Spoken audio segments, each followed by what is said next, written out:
नमस्कार, स्वागत है आप सभी का। आप देख रहे हैं इकॉनमी टुडे। मैं हूं अजय मिश्र। कारोबार जगत की तमाम खबरों पर इस प्रोग्राम में हम नजर डालते हैं। साथ ही साथ आज के फोकस में हम चर्चा करेंगे मीडिया और एंटरटेनमेंट इंडस्ट्री की कितनी तेजी से बढ़ रही है, क्या है नए मौके, क्या है नए ट्रेंड्स। लेकिन सबसे पहले नजर डालते हैं आज की टॉप लाइन्स पर। पीएम मोदी आज पश्चिम बंगाल के दौरे पर 15,400 करोड़ रुपए लागत की कई कनेक्टिविटी परियोजनाओं का करेंगे उद्घाटन और शिलान्यास। कोलकाता में देश की पहली पानी के नीचे चलने वाली मेट्रो रेल सेवा का करेंगे शुभारंभ। बंगाल के बाद पीएम मोदी बिहार की बेतिया में हजारों करोड़ रुपए की रेल, सड़क, पेट्रोलियम और प्राकृतिक गैस से जुड़ी विकास परियोजनाओं की करेंगे शुरुआत। एनएसएस की एक रिपोर्ट के मुताबिक 15 साल या उससे अधिक उम्र के लोगों के लिए बेरोजगारी दर 2023 में घटकर पिछले 3 सालों में सबसे कम रही। महिलाओं के बीच बेरोजगारी दर भी 2021 में 3.4%, 22 में 3.3 और उससे घट करके 2023 में 3% बढ़ा। 30 बैंकों ने आरबीआई के उद्गम पोर्टल के साथ किया करार। इस पोर्टल के जरिए आप अपने बैंक में अनक्लेम्ड फंड की रिकवरी के लिए आवेदन कर सकते हैं। आरबीआई का दावा है कि अब 90% अनक्लेम्ड फंड्स को उद्गम पोर्टल से जोड़ा जा चुका है। और कारोबार के तीसरे कारोबारी दिन आज गिरावट के साथ खुले भारतीय शेयर बाजार। कल कारोबार के आखिर में लाल निशान पर बंद हुए सेंसेक्स और निफ्टी। यह कुछ टॉप लाइंस जिन पर रहेगी हमारी निगाह, और दुनिया भर के बाजारों के बीच कैसे खुले हैं शेयर बाजार भारत में आपको बताएंगे। लेकिन उससे पहले बड़ी खबर प्रधानमंत्री के पश्चिम बंगाल और बिहार के दौरे से जुड़ी हुई। प्रधानमंत्री मोदी पश्चिम बंगाल के दौरे पर हैं। आज वो कोलकाता में 15,400 करोड़ रुपए की कई संपर्क परियोजनाओं का उद्घाटन और शिलान्यास करेंगे। प्रधानमंत्री पिंपरी चिंचवाड़ और निगड़ी के बीच चलने वाली पुणे मेट्रो रेल परियोजना के पहले चरण के विस्तार की आधारशिला भी रखेंगे। इसके अलावा कोलकाता मेट्रो के हावड़ा मैदान, एस्प्लेनेड खंड और माझेरहाट मेट्रो खंड, आगरा मेट्रो खंड का शुभारंभ भी करेंगे। आगरा मेट्रो खंड के उद्घाटन से ऐतिहासिक पर्यटक स्थलों पर संपर्क सुविधाएं बढ़ेंगी। आरआरटीएस खंड से देश की राजधानी दिल्ली में आर्थिक गतिविधियों को बढ़ावा मिलेगा। उद्घाटन समारोह के बाद प्रधानमंत्री पश्चिम बंगाल के उत्तरी 24 परगना जिले के बारासात में एक जनसभा को भी संबोधित करेंगे। प्रधानमंत्री कोलकाता से केरल के कोच्चि मेट्रो के त्रिपुनिथुरा टर्मिनल का भी वर्चुअल उद्घाटन करेंगे। तो भले ही वो आज कोलकाता में होंगे, लेकिन देश के कई हिस्सों में विकास की जो परियोजनाएं हैं उसका उद्घाटन किया जाएगा। और पीएम मोदी कोलकाता में आज भारत की पहली अंडर वाटर मेट्रो रेल सेवा का उद्घाटन करेंगे। देश की पहली यातायात सुरंग वाली हावड़ा मैदान एस्प्लेनेड सेक्शन की नई मेट्रो लाइन हुगली नदी के नीचे से होकर के गुजरेगी। यह नदी कोलकाता और हावड़ा शहर को इसके पूर्वी और पश्चिमी किनारों के साथ अलग करती है। इस नई लाइन के हिस्से के रूप में हावड़ा मेट्रो स्टेशन को भारत की सबसे गहरे मेट्रो स्टेशन होने की पहचान भी मिल जाएगी। हावड़ा मैदान एस्प्लेनेड की दूरी 4.8 किलोमीटर है। ये पूर्वी पश्चिमी मेट्रो गलियारे का दूसरा खंड है। यह खंड हावड़ा मैदान को सॉल्ट लेक सेक्टर 5 के आईटी हब के साथ जोड़ देगा। पूर्वी पश्चिमी मेट्रो की कुल दूरी 16.6 किलोमीटर है। इस गलियारे में हुगली नदी के नीचे की सुरंग भी शामिल है। नदी के नीचे करीब 1 मिनट का सफर होगा। प्रधानमंत्री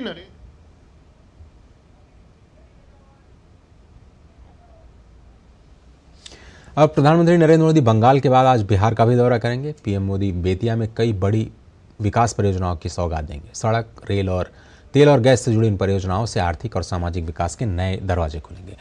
इससे युवाओं के रोजगार के लिए भी नए अवसर पैदा होंगे। प्रधानमंत्री नरेंद्र मोदी बिहार में हजारों करोड़ की विकास परियोजनाओं की सौगात देंगे। पीएम पश्चिमी चंपारण जिले के बेतिया में रेल, सड़क और पेट्रोलियम एवं प्राकृतिक गैस से जुड़ी परियोजनाओं का शुभारंभ और शिलान्यास करेंगे। पीएम 109 किलोमीटर लंबी इंडियन ऑयल की मुजफ्फरपुर मोतिहारी एलपीजी पाइपलाइन का उद्घाटन करेंगे।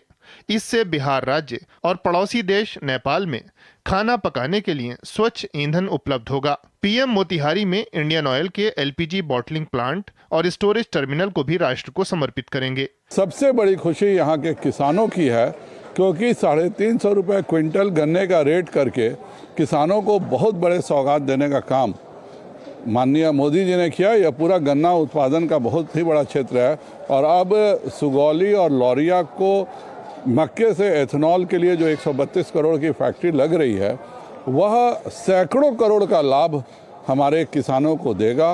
पीएम कई सड़क परियोजनाओं का भी शुभारंभ करेंगे। प्रधानमंत्री गंगा नदी पर पटना में दीघा सोनपुर रेल सह सड़क पुल के समानांतर गंगा नदी पर 6 लेन केबल ब्रिज निर्माण की भी आधारशिला रखेंगे। प्रधानमंत्री कई रेल परियोजनाओं की भी सौगात देंगे। पीएम नरकटियागंज, गौनाहा और रक्सौल जोगबनी के बीच 2 नई ट्रेन सेवाओं को भी हरी झंडी दिखाएंगे। पीएम बेतिया रेलवे स्टेशन के पुनर्विकास की भी आधारशिला रखेंगे। नरकटियागंज से गौनाहा तक की जो आमान परिवर्तन था उस परियोजना का भी शुभारंभ करेंगे, लोकार्पण करेंगे माननीय प्रधानमंत्री जी। और 2 नई ट्रेनों का भी शुभारंभ करेंगे। एक ट्रेन चलेगी गौनाहा से नरकटियागंज और दूसरी ट्रेन चलेगी रक्सौल से जोगबनी, जो कि चंपारण को कोसी और मिथिलांचल से और सीमांचल से जोड़ेगी। प्रधानमंत्री नरेंद्र मोदी की सभाओं में महिलाएं और युवा बड़ी तादाद में उनको सुनने के लिए पहुंच रहे हैं, जिससे न सिर्फ युवाओं और महिलाओं का उत्साह देखा जा रहा है, बल्कि प्रधानमंत्री नरेंद्र मोदी भी जीविका दीदी, लखपति दीदी को सामने पाकर अभिभूत नजर आ रहे हैं। कैमरामैन एजाज हुसैन के साथ चंपारण से मैं राजेश राज, डीडी न्यूज के लिए। देश में बेरोजगारी की मोर्चे पर अच्छी खबर है। सांख्यिकी मंत्रालय के तहत राष्ट्रीय नमूना सर्वेक्षण संगठन एनएसएसओ की एक रिपोर्ट के मुताबिक 15 साल या उससे अधिक उम्र के लोगों के लिए बेरोजगारी की दर 2023 में घटी और पिछले 3 सालों में सबसे कम रही।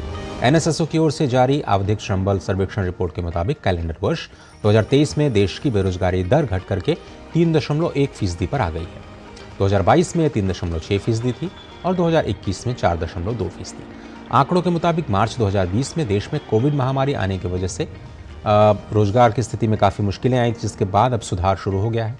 सर्वे से पता चला है कि महिलाओं के बीच बेरोजगारी दर भी 2021 में 3.4, 22 में 3.3 और वहां से घट करके अब 2023 में 3% पर आ गई है।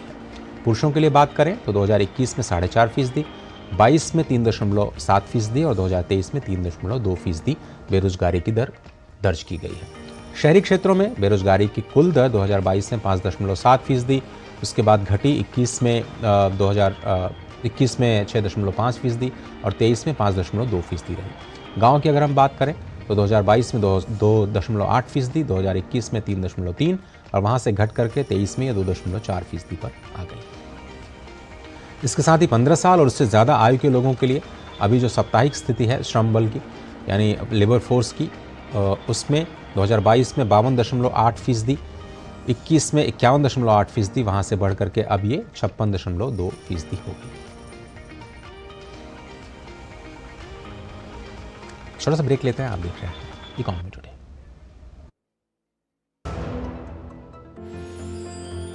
साल, बरस और सदी नहीं, एक युग गुजर जाएगा। उम्र न पूछो वंडर की, जब फर्क नजर आएगा। वंडर सीमेंट, फर्क नजर आएगा। मौसम को अपने पैशन के बीच जो नहीं आने देते, मैं उनका फैन हूं। मेरी तरह एसबीआई भी आपका फैन है, इसलिए एसबीआई आपके लिए थोड़ी एक्स्ट्रा मेहनत करता है। तो excellent customer service, assistance to MSMEs और टेक्नोलॉजी ड्रिवन बैंकिंग सॉल्यूशंस। घर छोड़ दूं, एसबीआई बदल रहा है क्योंकि हम एक बदलते देश के फैन हैं। एसबीआई, देश का फैन। मार्केट में तो बहुत सारे टैक्स सेविंग इन्वेस्टमेंट्स हैं, लेकिन मेरी नजर में एनपीएस से बढ़िया और कुछ नहीं रिस्क किया। अब एनपीएस की ऐप के थ्रू मेरी इन्वेस्टमेंट कितनी है, कितने रिटर्न्स मिल रहे हैं, बहुत इजीली ट्रैक हो जाता है। अब तो इसमें सिस्टमैटिक लमसम विड्रॉल का ऑप्शन भी आ गया है, व्हिच इज ग्रेट। अपने बेहतर कल को सुनिश्चित करने के लिए एनपीएस जरूरी है। स्वागत है आप सभी का, आप देख रहे हैं इकोनॉमी टुडे और अब बात करते हैं आज के फोकस की।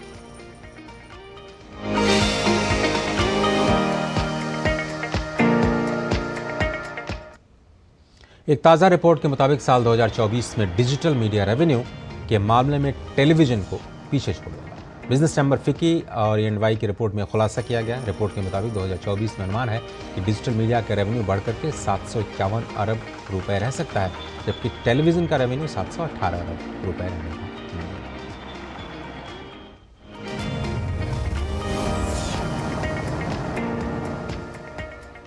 फिक्की ईवाई की रिपोर्ट के मुताबिक 2023 में देश के मीडिया और एंटरटेनमेंट सेक्टर ने जोरदार ग्रोथ दिखाई है और ये 8.1% की ग्रोथ 173 अरब रुपए के साथ 2.32 लाख करोड़ रुपए के पार जा पहुंची है। रिपोर्ट में ये अनुमान जताया गया है कि 2024 में ये इसे पार कर सकती है और इस वर्ष 10% की ग्रोथ रेट के साथ कुल रेवेन्यू 2.55 लाख करोड़ रुपए रहने का अनुमान जताया गया है। रिपोर्ट के मुताबिक 2023 से 2026 के बीच टेलीविजन का रेवेन्यू 3.2% से बढ़ेगा, वहीं डिजिटल मीडिया का रेवेन्यू डबल डिजिट में ग्रोथ दिखाएगा और इसके 13.5% के दर से बढ़ने का अनुमान है।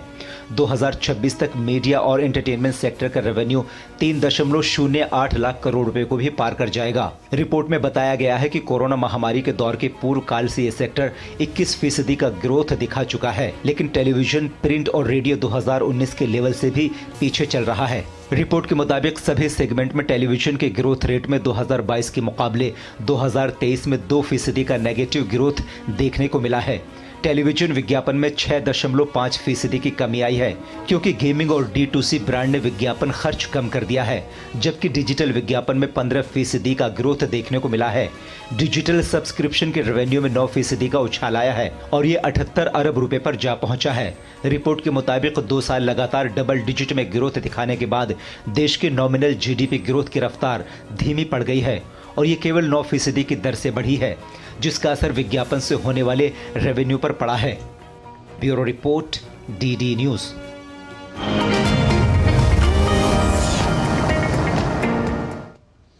मीडिया और एंटरटेनमेंट इंडस्ट्री में इन्हीं ट्रेंड्स पर आज हम बात करेंगे। आज के फोकस में आपको बताएं कि इस बीच केरल में सरकार द्वारा पोषित पहला OTT प्लेटफॉर्म लॉन्च किया जा रहा है। उधर अगर आप ऑनलाइन गेमिंग की बात करें तो गूगल और स्टार्टअप्स के बीच में होड़ चल रही है फीस को लेकर के। आपको पता है कि ऑनलाइन गेमिंग पर GST भी लगाया जा चुका है। आशीष फिरमानी, पार्टनर मीडिया और मनोरंजन एंड यंग इंडिया के हमारे साथ जुड़ रहे हैं। बहुत धन्यवाद आशीष वक्त निकालने के लिए। तो कल हमने आपकी रिपोर्ट देखी, फिक्की और ANY की जो ताज़ा रिपोर्ट आई है, ट्रेंड्स क्या हैं, कितना एक्साइटिंग है, थोड़ा सा हमें ओवरव्यू दें, उसके बाद फिर हम डिटेल्स पे आते हैं। आशीष, आई थिंक दो तीन ट्रेंड जो सबसे इम्पोर्टेंट है, पहला तो है कि अभी अगले साल डिजिटल नंबर 1 हो जाएगा। अच्छा। आज तक की सबसे बड़ा सेगमेंट ऑलवेज रहा है, पर जो ग्रोथ है चीप डेटा के कारण, लो कॉस्ट स्मार्टफोन के कारण एंड जस्ट कन्वीनियंस के कारण के कंटेंट जो पहले हम रात को घर आके टीवी पे देखते थे या तो कोई चीज देखते थे, अभी पूरी दिन देखते हैं, तो बहुत ही ज्यादा कंजम्पशन बढ़ गया है। लेकिन दूसरा इंटरेस्टिंग ट्रेंड है कि हम Bharat is such a young country that online gaming का ग्रोथ जो हो रहा है वो बहुत ही हो रहा है।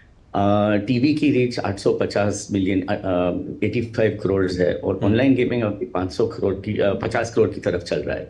तो ये ग्रोथ जो यंग इंडिया का ग्रोथ है वो भी बहुत बढ़िया ग्रोथ है एंड हमें ऑनलाइन गेमिंग पे बहुत, आई थिंक अगले 3 साल 15% की ग्रोथ पे कम से कम बढ़ेगा एंड नंबर 3 सेगमेंट बनेगा डिजिटल और टीवी के बाद 2-3 साल में। I think these are some of the main trends. और अगर हम बात करें सेक्टर के लिहाज से तो इंडस्ट्री, जैसे आपने गेमिंग इंडस्ट्री की बात की, करीब 3 लाख करोड़ रुपए की इंडस्ट्री बताई जा रही है। इसमें जो ट्रेंड्स हैं उसको आप लोग किस तरह से देखते हैं? कुछ लोग ये मानते हैं कि भाई आपने 50 करोड़ का आंकड़ा दिया, वो बहुत बड़ा आंकड़ा होता है।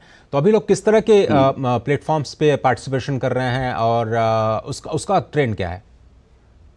तो अभी जो की ट्रेंड है कि हम मोबाइल फ़ोन का अभी on average an Indian is spending 5 hours हर एक दिन में फोन पे एंड उसका आधा टाइम सोशल मीडिया पे स्पेंड किया जाता है। अच्छा, और उसके ऊपर 30% टाइम कंटेंट एंटरटेनमेंट में स्पेंड किया जाता है। तो ये 5 घंटे है, ये बहुत बढ़ गया है अभी फोन पे जो कंजम्पशन हो रहा है एंड उसके कारण शॉर्ट वीडियो, सोशल मीडिया, उसका जो यूटिलाइजेशन हो रहा है, उसका जो टाइम स्पेंड हो रहा है वो बहुत बहुत ग्रो हो रहा है। तो वो एक ट्रेंड है। दूसरा ट्रेंड है कि जो हम कहते हैं बड़ी वाली स्क्रीन जो होती है, जो घर में टीवी स्क्रीन आती है, आई थिंक वो अभी करीबन 240 मिलियन 24 करोड़ तक जाएगी 2030। का जो स्प्लिट है वो 3 भागों में होगा। पहले होगा आपने फ्री टीवी जो आपका फ्री डिश है उसका 60-70 मिलियन 6-7 करोड़ हाउस होल्ड में वो रहेगा। फिर पे टीवी रहेगा, उसमें 8-9 करोड़ पे टीवी घर रहेंगे, और उसके ऊपर 7-8 करोड़ रहेंगे कनेक्टेड टीवी, ब्रॉडबैंड वाले जो आ रहे हैं। तो अभी कोई भी कंटेंट जो हम घर के अंदर देखना चाहे उसके तीनों मीडिया में शामिल होना ही होगा, फ्री टीवी पे टीवी पे और कनेक्टेड टीवी पे। आई थिंक ये सबसे बड़ा चेंज आने वाला है अगले 3-4 सालों में। और अगर हम कंटेंट क्रिएशन की बात करें तो हमारे मंत्री महोदय कहते हैं कि हम एशिया में कंटेंट हब बनाना चाहते हैं, मैन्युफैक्चरिंग हब इंडिया को बनाना चाहते हैं। क्या वो कैपेसिटी मौजूद है? क्या हम उस तरफ आगे बढ़ रहे हैं? अब ग्लोबली क्या अपॉर्चुनिटीज़ हैं जिनको हम लोग टैप कर सकते हैं? यंग टैलेंट पूल है, लगातार देख रहा है। हमारे यहाँ कुछ सेगमेंट श्रिंक हो रहे हैं टेलीविज़न के लिहाज से, जैसा आपने कहा कि टेलीविज़न श्रिंक हो रहा है, नौकरियाँ थोड़ा कम हो रही हैं वहाँ पर। तो नए ट्रेंड्स में हम लोग कंटेंट क्रिएशन के लिहाज से कैसे आगे बढ़ सकते हैं? ये बात अपॉर्चुनिटी बहुत बड़ी है। अभी आप देखो पूरी Indian media industry, TV, digital, radio, event, print, animation सब मिला के $27 बिलियन है। ऑलराइट, खाली यूनाइटेड स्टेट्स का कंटेंट बजट अगर आप सब नेटफ्लिक्स, डिज्नी मिलाकर देखोगे, दैट इज $260 बिलियन। 10 बार वो खाली कंटेंट पे खर्च करते हैं, जो हमारी पूरी इंडस्ट्री है। इसीलिए आई थिंक कि अपॉर्चुनिटी बहुत बड़ा है कि उसका 20-30% जो स्पेंड होता है कंटेंट पे बिहाइंड द कैमरा, माने post production, VFX, animation, dubbing, subtitling, वो सब हम क्यों नहीं इंडिया में करें? हमारी बहुत कॉम्पिटिटिव रहेगी। एंड एक्चुअली अगर हम इसे पॉलिसी बना के मेक इन इंडिया के जैसे करें तो पूरी इंडस्ट्री बिल्कुल डबल हो जा सकती है 5 साल में। तो बहुत बड़ी अपॉर्चुनिटी के एरिया है भारत के लिए। बिल्कुल सही कह रहा हूँ। 2030 तक शायद हम $100 बिलियन तक पहुँच सकते हैं। आपने $270 बिलियन का US मार्केट का जिक्र किया, लेकिन अगर हम बात करें चैलेंजेस की, तो अभी आपको क्या दिख रहे हैं इस पूरे सेक्टर में? चैलेंज क्या कुछ दिखाई देते हैं और क्यों हम कम्पीट नहीं कर पा रहे हैं? क्यों हम टॉप क्लास डिजिटल कंटेंट या फिर गेमिंग कंटेंट क्रिएट क्यों नहीं कर पा रहे हैं? आई थिंक एक ही चैलेंज है और वो है टैलेंट बढ़ाने की। राइट, हमारी इंडस्ट्री बहुत पुरानी है, राइट, 100 साल से फिल्म बन रहे हैं इंडिया में, पर क्वालिटी टैलेंट जो है हमें बहुत कम इंस्टीट्यूट्स है अभी भी इंडिया में। तो एज अ करियर मीडिया में जाने के लिए advertising, content creation, film making, social media, game development, I think बहुत कोर्सेज की ज़रूरत है। थोड़ी गवर्नमेंट का बहुत सपोर्ट मिल रहा है, ABGC पॉलिसीज आ रही है, education, national skill development council बहुत कुछ कर रहा है। बट आई थिंक के ऑनेस्टली जो हमारी एम्प्लॉयमेंट है वो करीबन 2-3 लाख लोग की डायरेक्ट एम्प्लॉयमेंट है, 5-6 लाख इंडायरेक्ट एम्प्लॉयमेंट है, वो डबल ट्रिपल होना ही है। And I think if we can get to that level कि बहुत बड़ा टैलेंट पूल क्रिएट करे, जो ये सब नई टेक्नोलॉजीज, AR, VR, गेमिंग में नॉलेजेबल हो, तो आई वो की चैलेंज है। अगर उसे हम संभाल ले तो आशीष, मुझे लग रहा था कि शायद आप जवाब देंगे कि जो AI है वो एक बड़ा चैलेंज के रूप में आ रहा है। वीडियो कंटेंट आप बोलिए ग्राफिक्स बना देगा AI, या फिर हम जो टैलेंटेड पूल है उसके लिए शायद सबसे बड़ा चैलेंज टेक्नोलॉजी है। चलिए उस पर आप कमेंट कीजिए। लेकिन फिल्म्स का क्या होगा? क्या फिल्में बनेंगी, उसका बाजार होगा, या फिर हम नए बिल्कुल शॉर्ट फिल्म ट्रेंड की तरफ जा रहे हैं जहाँ केवल बच्चे शॉर्ट्स देखेंगे और बड़ी फिल्में अब गुजरे जमाने की बात हो जाएंगी? नहीं, आई थिंक दोनों होंगी। हर समय में हम क्या करते हैं, अभी हम लिफ्ट में भी एंटर करते हैं और 20 माले पर जा रहे हैं तो वहां भी हम शॉर्ट वीडियो देखते हैं। पर जब हम रात को घर में जा रहे हैं या संडे को दोपहर को कुछ 2-3 घंटे है तो हम मूवी देखेंगे। थोड़ा सा मिक्स होता है जी। हर कंटेंट का समय होता है एंड वो कुछ नहीं चेंज होने वाला है वहाँ। बट AI की बात आपने कही, एंड मैं हमेशा बिलीव करता हूँ कि AI खाली एफिशिएंसी बढ़ाएगा, हमारा जो कंटेंट क्रिएशन प्रोसेस उसको सप्लीमेंट करेगा। हाँ, बहुत कॉम्प्लीमेंट के ज्यादा कंटेंट जल्द में जल्द बन जाएगा। तो I think that is a positive for the industry. In fact हमारा मानना है कि 50,000 करोड़ की एफिशिएंसी आएगी 3 साल में AI के दौरान। रीजनल लैंग्वेजेस की बात करें, हम ट्रांसलेशन का कितना बड़ा मार्केट है? मल्टी लैंग्वेज हम कैसे कंटेंट क्रिएट कर सकते हैं? हमने देखा है कि एक फिल्म कई सारी भाषाओं में आजकल लॉन्च हो रही हैं, उसका मार्केट बहुत बढ़ रहा है। तो 2023 एक्चुअली एक इंटरेस्टिंग ईयर है क्योंकि पहली बार भारत में जो हम प्रीमियम कंटेंट OTT पे बनाया जाता है, regional content was more than Hindi content for the first.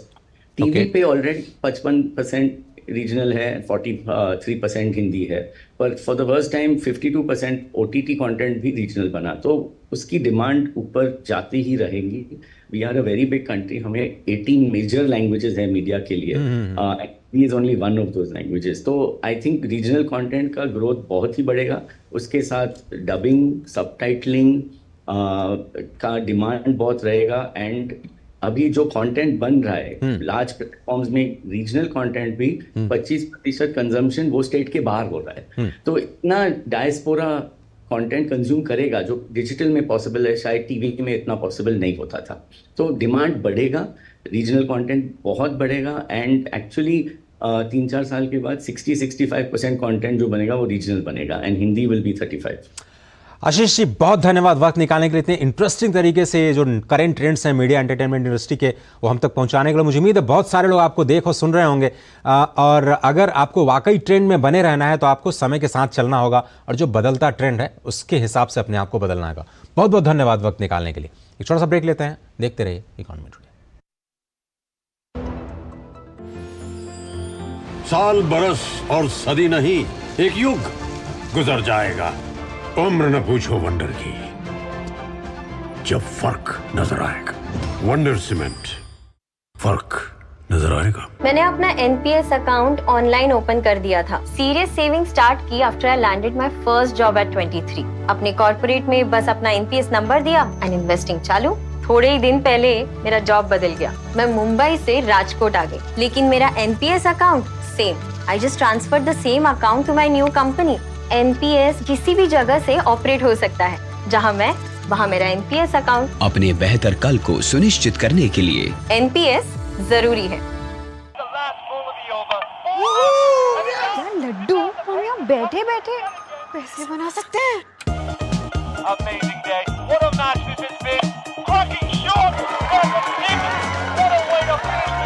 Guys, मैं तुम्हारे बिजनेस आइडिया का बड़ा फैन।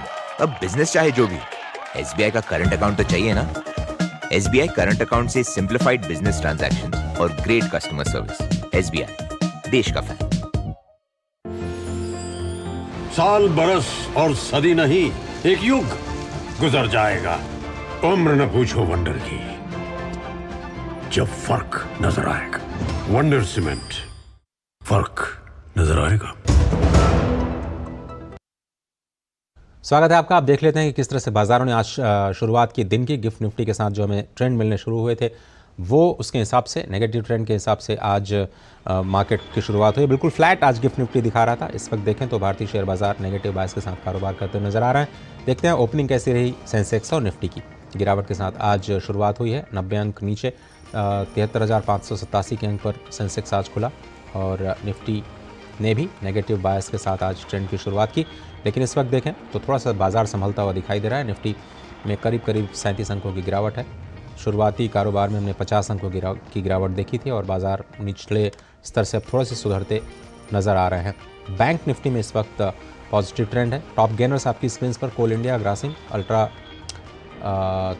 अल्ट्रा सीमेंट, UPL और HDFC लाइफ में आधे फीसदी से करीब 0.25% की बढ़त दिखाई दे रही है। इस वक्त जहां पर नेगेटिव ट्रेंड्स हैं वहां पर Apollo hospital, BPCL, TCS, power grid और हीरो मोटोकॉर्प जैसे जो स्टॉक्स हैं वो सबसे ज़्यादा लीड लेते हुए नज़र आ रहे हैं आज के top losers. Global market updates में देखें तो भारतीय शेयर बाज़ारों की बात हमने की, उसके बाद अमेरिकी शेयर बाज़ार में गिरावट का दौर इस वक्त देखा जा रहा है। Dow Jones futures, S&P 500, Nasdaq तीनों ही प्रमुख इंडाइसेस अमेरिका में गिरावट के साथ ट्रेंड करते हुए फ्यूचर मार्केट में दिखाई दे रहे हैं। यूरोपीय बाज़ारों की तरफ आपको लिए चलते हैं। लंदन के बाज़ार में फ्लैट कारोबार चल रहा है, लेकिन पॉजिटिव बाइस के साथ। FTSE 5 से 6 अंक ऊपर, CAC फ्रांस नीचे, जर्मनी का डैक्स भी नीचे कारोबार करते हुए दिखाई दे रहा है। एशियाई बाज़ारों में क्या ट्रेंड है वो आपको दिखाते हैं। निक्केई 100 अंक नीचे, तो याद होगा कि 40,000 का स्तर पार किया था निक्केई ने पिछले दिनों, ऑल टाइम हाई बनाया था। हैंगसेंग 217 अंक ऊपर कारोबार करता नजर आया अब से थोड़ी देर पहले, और कॉस्पी में 14 अंकों की गिरावट है। तो चलते चलते क्रूड ऑयल का भाव देख लेते हैं। $78 प्रति बैरल के स्तर पर, काफ़ी अच्छी खबर भारतीय अर्थव्यवस्था। चलिए, इकॉनमी टुडे के आज के इस अंक में सिर्फ इतना ही। पूरी टीम को दीजिए इजाजत। डीडी न्यूज पर खबरों का सिलसिला लगातार जारी है। नमस्कार।